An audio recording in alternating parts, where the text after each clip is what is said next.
hello, hello. Okay. You guys have spoken, and Stefs Rock Show listens. You want to know details of me dating director Todd Phillips. Now, if you know me, I don't give super, super crazy details about intimate times because I think that's overstepping boundaries, but I will give some fun accounts and how we met. So, this is around, early 2000s, maybe 2008, 2009. My buddy Josh is in the acting business and he says he has an extra ticket to watch director Todd Phillips speak at USC college campus. I'm excited. I'm loving everything about Los Angeles and Orange County, living there, on and off for years at this point. By the way, Hollywood really helped me not just look at who is on the front of the poster of the movie, the actor, the actress, but to acquire the knowledge of who is the producer and the director and the actual intellect behind the project. So I was getting very excited about learning about more people behind the camera. We go to hear Todd give his speech. He is great, witty, and enlightening. Josh also is like everyone in LA that has a headshot and is trying to get into acting in the business. I'm the only weirdo that's in the redheaded stepchild of the business called radio. And I'm so into the Viper Room and the Whiskey a Go Go, the Roxy and the Rainbow Bar and Grill and dating rock stars and moving up in my rock journalism era that I just am so far removed from everyone and their mom that's a waiter or waitress that's trying to get into acting.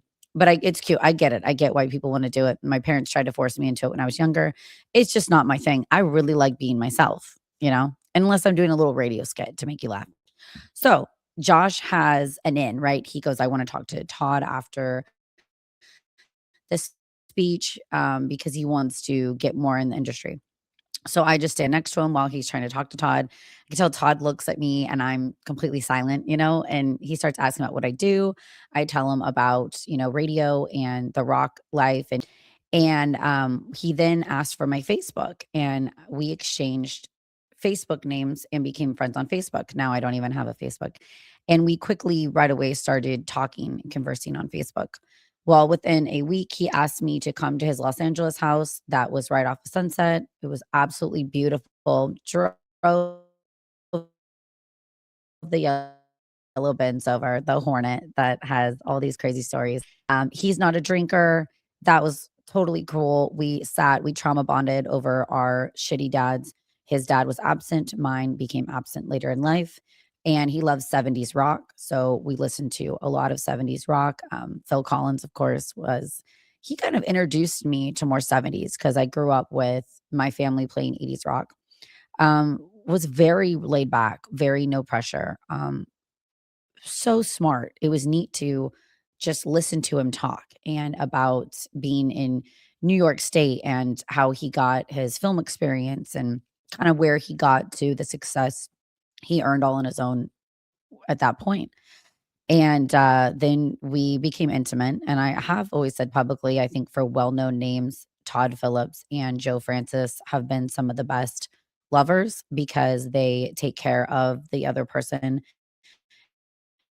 and just take their time and are great at a lot of things and have it going on down there. So I thought it was cool too. He got his camera out. We hung out several times for a year. And so when I'd go back to the Hollywood house, he wanted to direct too. So he got his really nice camera out and directed me on how to pose and what to do. And I would get dressed up in all these matching lingeries and come over and it was so fun. And then he said he got a new Malibu house and we needed to christen it. So that was fun because I had been to the Rawat Mansion out in Malibu and Nadia's in Malibu, and we hung out at Duke's Tacos and Sunset and Nobu, but I had actually not been on a house at PCH at that point. So Todd's was my first actually just on the water, gorgeous, all glass, 2-story wraparound porch. I loved too that. So the photos that I've posted are we took in the Malibu house and he was fine with it. He's like, whatever, show your friends. And we didn't have clothes on and we just hung out all over that place. And then it was cute. I felt really trusted because he showed me on the counter was the Hangover 2 script that him and the other 2 guys were going over it, just tweaking it, figuring out what they want to add to it. And he always said he really liked that I wasn't trying to get into acting, and that wasn't my thing. I ended up dating another director too, but we won't talk about his name.